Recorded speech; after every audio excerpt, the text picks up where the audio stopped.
Before I get started, I want to make sure that I did thank our University System Board of Trustees, President Bobbitt, Chancellor Steinmetz, for their continued support, not only during this process, but throughout this past year, and for our student athletes and coaches. I want to thank our CFO and Deputy AD, Clayton Hamilton, for his assistance during this process, as well as our Chief and Senior Legal Counsel, Matt McCoy, who was instrumental in us wrapping this up so quickly.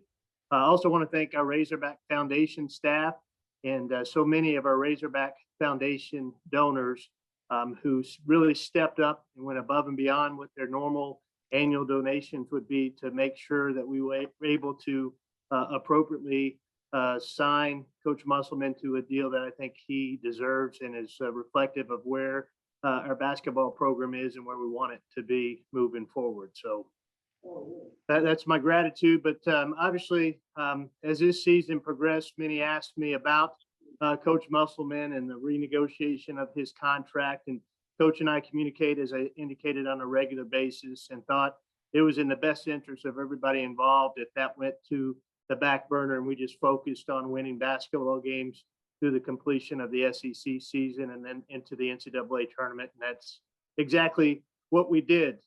Shortly after the season was over, Coach and I got together and talked about really what was important to him moving forward to continue to be our head coach, and how I could take care of him and show that his efforts and what he was building here were appreciated. And that's why we're here today. We're able to sign Coach to a new agreement. I think all of you have the details of that agreement, but it's my goal as the Director of Athletics that Eric Musselman is our basketball coach for as long as he wants to be.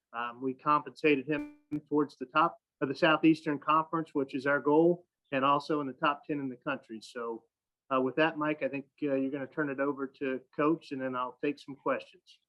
Yes, Coach Muss, if you could give us a brief opening statement. Yeah, no, I mean, I can't, myself and my family, we can't be more thankful for, Hunter believing in us, and Chancellor Steinmetz, and all the people that Hunter thanked, not just for myself, but for my wife, Danielle.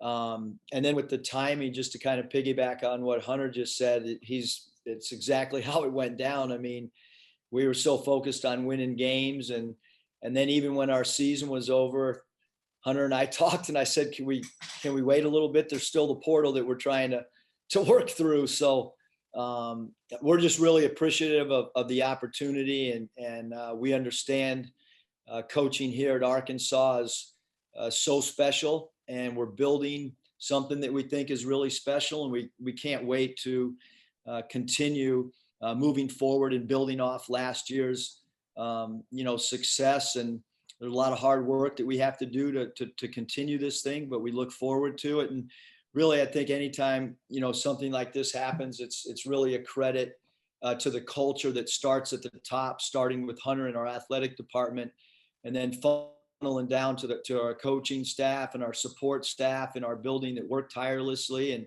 And then ultimately, it really comes down to the players and their dedication to what's happened over the last 2 years. It's really a credit to what our guys have done as well. So with that, Mike, it's back at you. Thanks, Coach.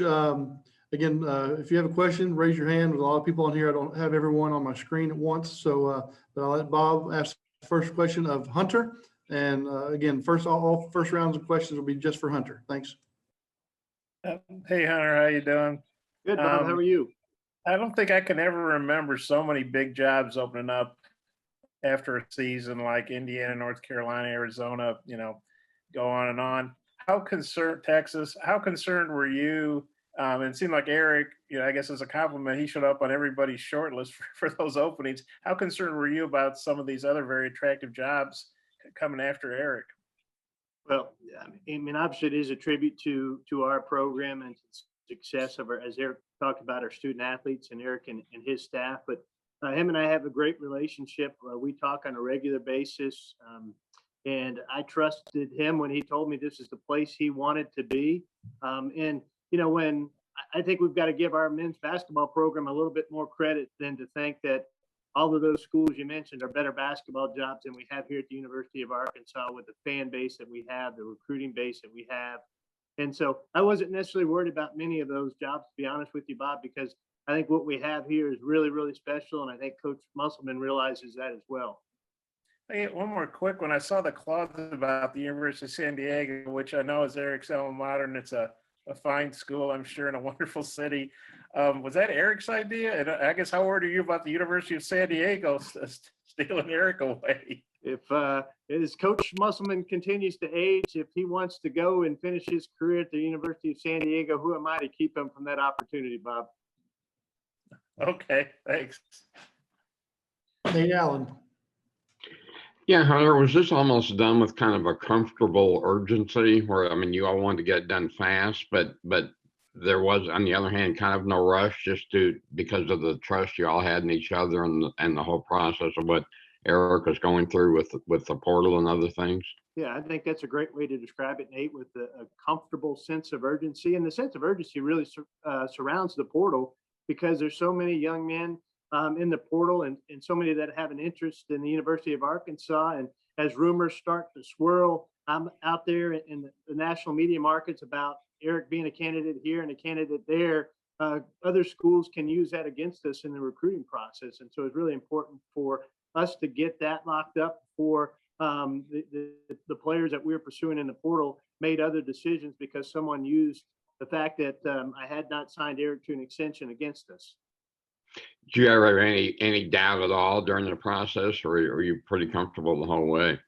I was very comfortable the whole way. Never did I think that Eric Musselman did not want to be the head basketball coach at the University of Arkansas. Thanks.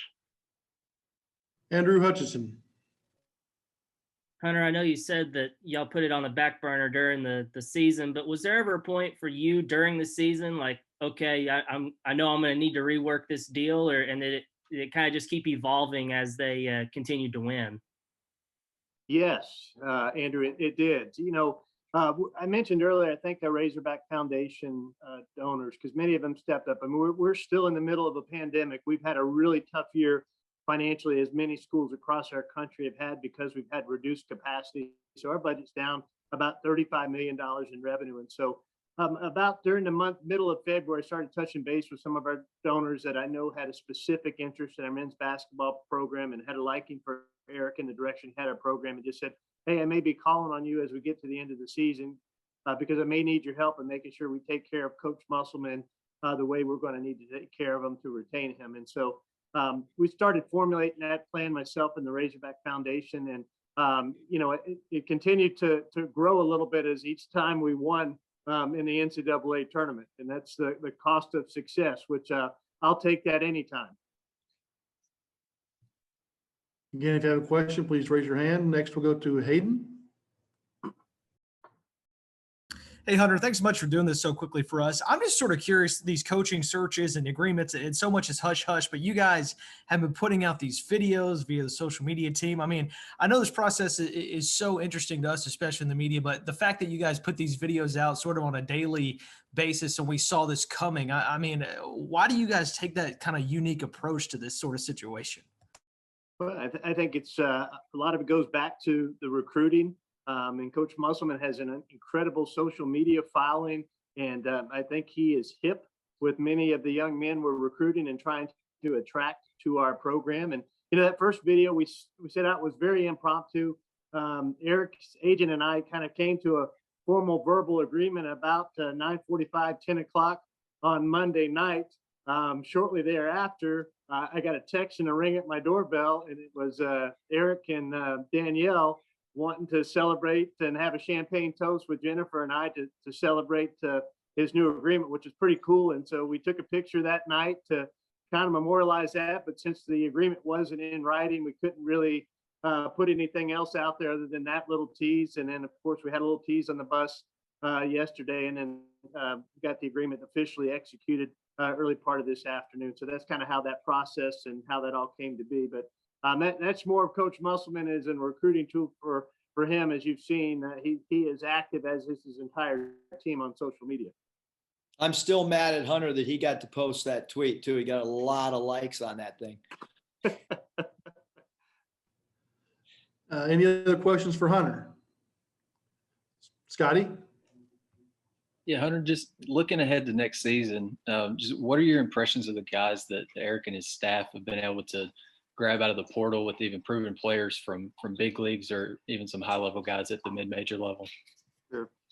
I mean, I just talked to coach about them, and I've watched their videos, and all impressive young men, at least in their highlight videos, but there's a reason they call them highlight videos. And I'm sure Coach Musselman will fine tune his game and blend our new players in with our returning players, and was over in the training room yesterday, and pretty exciting to see those guys, and they're in there already working hard. Devo and KK and Jalen, looking forward to next season and getting better both in the weight room and on the court. And we're in April, and our season's just been completed for about 2 weeks, and those guys are already dialed in and focused on getting better for next year. And that's the culture that Eric has set within our program. Thanks, Scotty. Looks like we don't have any other questions for Hunter, but I'll ask him to hang out just a little while in case Hey, Mike, someone. I think Nikki had a question. Okay, Nikki? Yeah. Hey, Hunter, the buyout goes from 7.5 million down to 2 after this one season, I believe, if I have that right. Could you just explain like what the logic is in having such a big one and then just shortly after one season it dropping down so low? Sure. I think that shows the level of trust between Coach Musselman and myself, and my belief that this is the place that he wants to be. And there's not anything that needs to be written in a contract with any dollar amount on it that will keep him here. Plus, I hope I incentivized him. If you also notice, there's a $1.5 million bonus in there for him if he's our coach in 5 years. And I think that's a pretty heavy incentive for him to stay. But I think it goes back to the trust that him and I have with each other of why that buyout is what it is. I think Bob has a follow-up, but again, I can't see everyone on my screen. So if you have a question, please use the raise your hand function. Bob? Yeah, thanks, Mike. I did have one. Hunter, seriously, was that Eric's idea about the University of San Diego, or his agents, or how did that thing even end up in the contract? That I don't know if it was Eric's idea or not, but that came from Eric's representative. Yes. Okay, and then I mean, obviously everybody likes money and wants to be well paid and all that. But Nolan Richardson used to say, I'm paraphrasing here, that it wasn't just about the money, it was about what it said about you, like where you rank. Like if you felt like you were one of the best coaches, you wanted to be paid like top 5 money. And this moves Eric from like 49th to top 10. How big a consideration was that? Like, hey, I feel like I've got a top 10 coach. He should be compensated as such.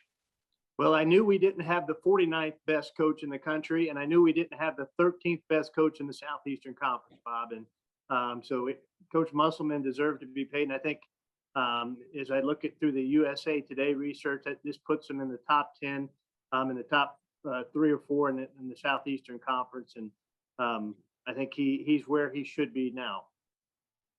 Thanks. If you don't have any other questions for Hunter, again, I'll have him hang out for just a little while, and we'll turn it over to questions for Coach Muss. And again, we'll let Bob start us off, and please use the raise your hand function if you have a question. Yeah, hey, Eric, congratulations. Yeah, what I just asked Hunter, I mean, obviously you want to make money for yourself and your family and take care of them as best you can, but was it important to you that your salary reflects, the job you're doing? I mean, I would say not really, Bob. I mean, it might be to my wife, but I mean, Hunter, throughout the whole process, I mean, Hunter and I we continue to communicate and talk, and certainly, I think everybody, wants to, feel appreciated, and I felt much appreciated before this contract got done. So. My family and I are, more than happy and grateful. But we did feel that way, prior to. I mean, Hunter said it, this is a great basketball job. Feel really fortunate to have given, just to get the opportunity 24 months ago. So I guess the biggest thing is just, we're appreciative. My wife's happy here. We're happy here. And we're just happy that Hunter believes in us moving forward. And I know you probably don't want to mention specifics, but how many schools did your agent hear from, about, hey, we want to see if Eric wants to be our coach? I mean, not many, because he knew how I felt. And look, I mean, I love being here. My wife loves being here. My daughter, my son on staff. When you coach whether you're coaching in the NBA, it comes down to, to your owner and your general manager. And in college, a lot, it comes down to your chancellor and your president and your athletic director. And just being able to have a communication line like I do with Hunter is more than valuable. And then just the Razorback brand nationally. I mean, right now, coming off the season that we just had and laying the foundation that the student athletes did last year in year one, we have a really, really strong brand nationally. And there was a strong brand before I got here, and there'll always be a strong brand. So to me, this is a premier job, and in a very, very short time, we've met a lot of friends too outside the athletic department that make it a really comfortable place for my wife and daughter. And so, I mean, there was some maybe calls, Bob, but nothing that nothing that was anything more than that. It was really about how do Hunter and I come to an agreement that everybody feels comfortable with. And was the San Diego clause, was that your idea? Was that just kind of a nod to your alma mater, or what's the deal with that? I think that's a great phrase, a nod to my alma mater. And I got to be honest with you guys. I have a group thread. There's 9 of us that all played together, and they're going to be really happy when they see that, because no one thought that I would actually put that in there or ask Hunter to put it in there. So there's a lot of burritos that are owed to me when I go back for a 3 or 4 day vacation in San Diego. And yes, it was just kind of a nod to the place that I went to school. And I don't think that University of San Diego is going to be competing with the Arkansas Razorbacks. Thanks. You ought to at least schedule them. Thanks, Eric. Dudley. Obviously, you got some recruits out of the portal. Just talk about what you were looking for to fill back in on the roster, and are you still looking to add any more? Yeah, Dudley. I mean, I think that we wanted to try to get some guys that would fit in with some of our returners. Obviously, the way that Devo Davis ended the season and the way that Jalen Williams ended the season, for the entire season, JD Notae proved that he had incredible scoring ability, and obviously Connor Vanover had a really good start to the season. So we just kind of took all these returning pieces and then tried to go out and find guys that would really complement them. And we really felt like we wanted a dynamic guy that could score the ball at that point guard position. And obviously we feel like Chris can do that for us because he's a proven player in the ACC. And then DC Tony's a guy that is so versatile. He's great in transition. He's long, he's athletic. He can play the 2, he can play the 3, he can play the 4. He fits in our transition offense. He's a much improved 3-point shooter. And then Stanley, same thing, a guy that can play multiple positions. And we lost a lot too. I mean, Justin Smith was really important to us, and Moses Moody, and I just feel like Jalen Tate's role. So we needed some veterans and some guys that could help. We still have a really young nucleus, and so those 3 guys are really going to be able to help us. And then we're excited about Chance Moore, an incoming freshman, and but we're really excited. I think that we'll continue to monitor what happens with the transfer portal, and even monitor the high school guys as well. But we feel really good with where we are right now, roster wise. And I think a lot of there's a lot of, everyone talks talent, but you want to have really, really good chemistry, and you want roles to align with each other. And right now I feel like we have that. Hutch. Yeah, Coach, I was wondering if you could maybe give us some insight on how the bus video that y'all posted last night came about. Whose idea was it, and who gets credit for that? Social media team. They're awesome. I mean, there's 3 or 4 people that all behind the scenes, whether it's a, in-season football thing that they put, they're awesome. I mean, they're fun to be around. They're creative. I mean, basically they just told Hunter and I what to do, and we just kind of followed suit. Hunter and I can take credit for the picture the other night, but the videos is all the social media team. They really are like incredible, and that was all on them, Hutch. And then also with the portal, having guys like Justin and Jalen that have had so much success and doing it at the big stage, like in the Elite Eight, does that open more doors? Have you noticed that at all, that, more transfers are interested in Arkansas because of their success? I think so. Playing on a big stage, I know that, almost everybody that we've recruited was familiar with, with our run, for sure. Maybe not in the regular season, but certainly in the, in the NCAA tournament, that's really helped tremendously. And also with some players, it's hurt because some people are, they feel like the roster's too good for them. And you know what? Those are players that aren't going to fit in our culture anyhow. And then there's other guys that, like, they really want to play in a winning environment. They really want to get better every single day in practice. They're, the guys that have committed to us, they're really excited with playing with Devo and Jalen and JD and so on and so forth. So, but I think there's, when you win, there's a lot of great things, but then there are, a few recruits that maybe, for them, it's okay to play on a roster that maybe isn't looking to aspire, to advance deep.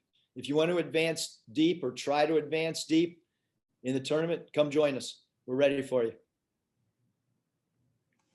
Nate Allen. Just were you comfortable with the pace that this was done as far as the contract? It was done quickly, but yet not so quickly that you to distract you from the things you had to do, like the portal and other things? Yeah, Nate. I would say that, the timing was, it was awesome. Hunter allowed us to go build a roster, and, if anything, the timing was slightly, put on the back burner because we were trying to build the team, and Hunter understood, while we were playing, we wanted to focus on winning. Once the tournament ended, we were slightly behind in the portal because while we were playing, there was programs that were recruiting. We weren't able to, we tried to recruit when we were in that bubble, but it's hard to really get on a Zoom and be focused when you're getting ready to play Baylor.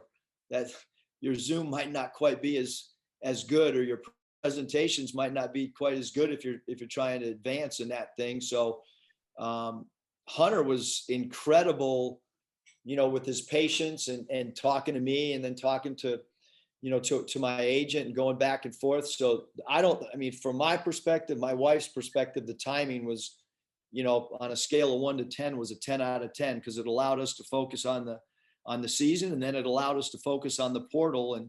And then once we thought we had our roster stabilized, an agreement got done. I guess too, in retrospect of the Final Four, do you all get any recruiting mileage out of playing Baylor better than the teams in the Final Four did? I think that every game is, I think that over the last 2 years, you guys have heard me talk about every game's got its own identity, but certainly, once we were eliminated and we got to watch Baylor play the next 2 games, I think it put it in perspective, because a lot of the players were texting me, hey, if we would have made this, 3-ball at this juncture of the game, or how close we were. And, I think really what happened is, we came out, we started off like we always did.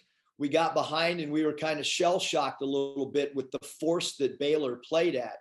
And that's why they're a national championship team. But I've gone back, I've watched that tape way more than I would like to. I've watched that tape way more than my wife would prefer to have me on once the season's over. I'm still living on every possession that happened and going back through decision-making and substitution patterns and play calls and defensive coverages. But we played Baylor, really tough. We really did. And I know we lost the game and they beat us clearly. But, one shot goes down or one player gets hot and you never know what could happen. But, we lost the game to a better team. Thank you. Hayden. Hey, Coach, congratulations. I was just kind of wondering, a year ago, we're in the very beginning of this pandemic. You're losing your two best players from the season before to the draft, and we're looking at maybe not even having a season to a year from now. You're signing a new contract. Your family's happy. Do you take a minute and kind of think about that at all, or is it just, all right, we're going back to the grind, we're going back to business? Yeah, no, I think, it's for us, it was just, even during when we first got together, it was just, how do we continue to get better every day? We didn't flinch during the pandemic. The testing and everything that went on. Our guys had, great belief in one another, and just like there is in every season, there's ups and downs, and there's turning points, and there's, defining moments, and, we've gone through a lot of those, but it happens so quick, but that's kind of how a college basketball season goes. And we kept getting better. And that's why we put ourselves in the position to be playing in an Elite Eight is, this ball club, when other teams got tired, we kept getting better and we kept coming in the gym and guys kept getting reps. And I think it's just a credit to, the type of character and chemistry that we had. Kyle. Coach, I think it's interesting when you look at your career arc, you can almost break it into two, where you grinded for a decade plus in the G League before, being rewarded as a head coach in the NBA. And then you had to really reinvent yourself in college, and you really took a step back. And I wonder, with those years in mind and having to really reinvent yourself, how personally rewarding is this? I think just getting the opportunity that Hunter gave me, even, looking back, on the day that I was hired. I mean, Danielle, laughs all the time about, maybe places that I couldn't get an interview because, there was, for an NBA guy or somebody that coached in the minor leagues, you can't recruit and do you really understand the college game? And, are you really going to embrace being on a college campus? We laugh about it all the time because, I can't wait to go to, a sporting event on campus. I'd like to talk to all the coaches of other sports here on campus and learn from them. I don't know if there's anybody in the country that's happier and has more fun on a college campus than I do. Whether it's, post game with the student section or, or going to a fraternity house or sorority house for, some event that they've invited us to. I love being on a college campus. It's just, in life, sometimes certain people are willing to give you an opportunity, and that's up to you and your staff and your players to take advantage of opportunities. And, Hunter's the first one that gave me a Power 5 job. So, the gratitude and we owe it, to him. He gave us a platform to try to go out and be successful at this level. And no one can appreciate, this job more than I have. There's not a lot of coaches that have coached in Dominican Republic and Venezuela and put your ego aside and try to work your way up the ladder when you'd already been at a high level. So I promise you, there's not a coach, there's not a family in the country that's more appreciative of the opportunity, because I've had the highest of highs, and I've also had to grind from the bottom up and kind of start my career over. And I think that's also why we've had success too, because of the appreciation. When there's a lot of coaches that maybe haven't been fired before, I know what that feels like. I know you have to look back when you've been let go at a certain place and try to figure out a way to become a better coach and be a constant learner. And so I think all those things have really benefited me throughout my career. Scotty. Hey, Coach, I know Stanley Amude came to Bud, earlier in your first year. And I don't remember a ton about him from that game other than he was South Dakota's top guy. But, what's kind of the scout on him? What made him a target for you guys? And where do you think he can, benefit you guys the most? Well, I think Stanley, he can do so much. He can post up against equal size or smaller players. He's got a great turnaround jump shot. He can make face-up threes. He can rebound the basketball, especially as a defensive rebounder. He's a good runner of the floor. He's in that perfect size range for us where we can play him at the off guard if we had to, and we wanted to be big and be a post-up team for a few possessions at the off guard spot. We can play him at a natural small forward or power forward, which we really don't call our guys power forwards or small forwards. They're basically wings. And that's where him and DC Tony come in. They're both wings that can complement each other, and we can kind of, depending on the defensive matchup, we can kind of play those guys in certain spots. But I think just the versatility, really, Scotty, of both those guys becomes really, really important for us as we look at, how the style we want to play, the pace that we want to play at, and then what we're going to do defensively as well. Ty. Eric, you spoke to Hunter Yurachek of being a great communicator. I know Dave Van Horn said the same thing. You think about kind of really Arkansas athletics is prospering right now. I know you've been taken care of as far as a raise goes. Do you think your boss deserves a raise considering where Arkansas athletics is in its current state right now? There's zero doubt. Yeah, I mean, I can tell you that working for Hunter, I can't imagine, working for anybody better because of the communication skills. The other thing too is we all lose games, and, when you get supported by somebody after a loss, or you still feel, great belief after a loss. I mean, I think it's, we're all excited after a win, but, and then the other thing is I feel Hunter's competitiveness, and some guys take, winning and losing at different levels. I mean, he actually is, no different than a coach. He hates to lose. You can feel it, when you're around him, which is awesome. Cause that means he wants to try to help us win as much as possible too. He's an aggressive winner, I would call it, just with his mentality, which, but what this athletic department, I mean, just look around at the coaches and the student athletes on campus. And the thing is, he's always wanting to improve the department. And when he has his head coaches meetings, I mean, we're more informed than any other head coaching group, I believe, in the country because of the communication skills. And, when you're working for what you think is the best athletic director, in the country, it makes it a really, really special place. And you spoke about Baylor a little bit earlier. You've watched film since then, what sub could have done differently, blah, blah, blah. And you look at the Big 12 SEC Challenge coming up, and I know Coach Ruda handles the schedule, and I know that's more of a Commissioner Bowlesby, Commissioner Sankey, television networks.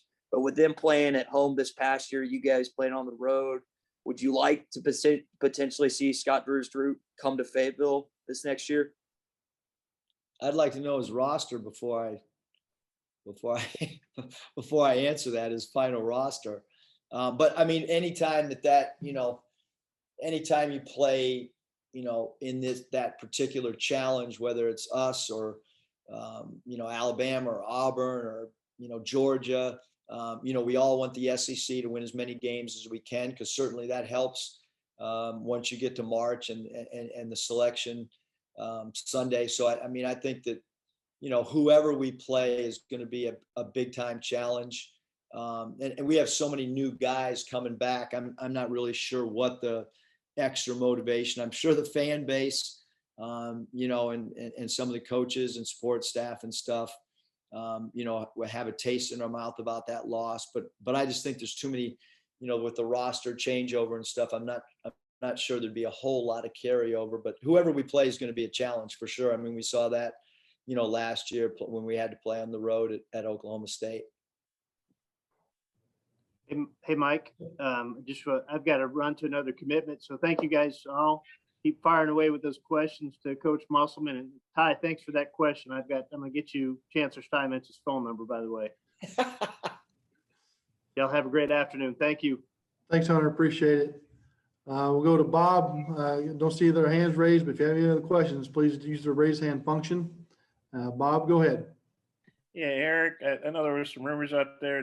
Jeff Goodman just tweeted about Corey Williams going to Texas Tech. Could you confirm that? And what would be your comment on that? Yeah, I don't know what, not really sure what I can comment other than to say that, yes, Corey has spoken to, another program, and we anticipate him, taking another job. Corey's incredible. Sometimes, new opportunities and arise, and you look at that as a new challenge. So, we would anticipate him taking another job, and we're going to miss him because he was a big time part of our family for sure. Well, I'm sure you'll have a lot of people calling you wanting to replace Corey. How do you approach? I mean, you obviously been busy recruiting players. Now you've got to fill in a coaching vacancy. Just how do you approach that? Yeah, I think first of all, you always look internally. And Earl Boykins is on staff. He's a guy that certainly would be a great college coach. Coach Ruda, is on staff, and even some of the guys that are in the background. Hayes Myers has been with us for a long time, and Pat Eckerman and Michael Musselman. All those guys aspire to be coaches. So I think, I'd first just take a deep breath, look internally. And then I have a list of really just a few people, that you kind of always have in the back of your mind if there's ever any change. And certainly when you win, opportunities come up for staff members, and we've had other guys interview for head jobs that are on staff. And we've had, there's been a lot of interest in a lot of people on our staff, which is a great thing. Everybody, when you, it's a great example of when you win, how everybody kind of benefits. And so, we'll just take our time, but move as quickly as we can, on having a full staff. Do you have a timetable for, I want to have this person in place by such and such a date? Not really. I think that, in the portal, I'm probably the lead recruiter. And so that's not going to change. It's Danielle and I haven't gone on a vacation. The season's over. I've been in working on Saturdays and Sundays. So I'll continue to be the lead recruiter for the portal. It'll probably always be that way. I think that I need help, when we get to the, to the high school, and certainly we need help in the portal, but now that we're, our roster's taking shape, I don't think we need to be in a huge hurry. Obviously, we have finals coming up, and we're not going to have our players do anything on the basketball floor while finals is coming. And then obviously they get a little bit of a break, and then we come back right around May 24th. And that, May 24th is when we get back in this gym and we start a journey, you know, that's really going to begin once that first semester of summer school starts. I've got one more kind of a fun one, although I'm sure all my questions are fun for you. Whose idea was it, you or Danielle, that decided to go over to Hunter's house? And did you guys bring the champagne, or did Hunter have a stash there in his wine cellar or whatever? Or how did that whole thing come about with you guys going over there and having the toast? Yeah, I mean, we were kind of waiting on word that, you know, that it was kind of final. I feel uncomfortable, you know, talking about stuff, and Hunter and I had an initial meeting, and then, you know, Hunter and our agent kind of talked. And then when we got final word, it was a little bit late. But I actually said to Danielle, let's go over to Hunter's and let's just ring his doorbell, give him and Jennifer a quick hug, and then we can head back home. But I just wanted to give him a hug and thank him. And then Danielle said, well, we got to bring champagne. And so we actually stayed a little bit longer and later than maybe what Hunter wanted me to do that night. But we did have a quick celebration and a big hug and a big thank you.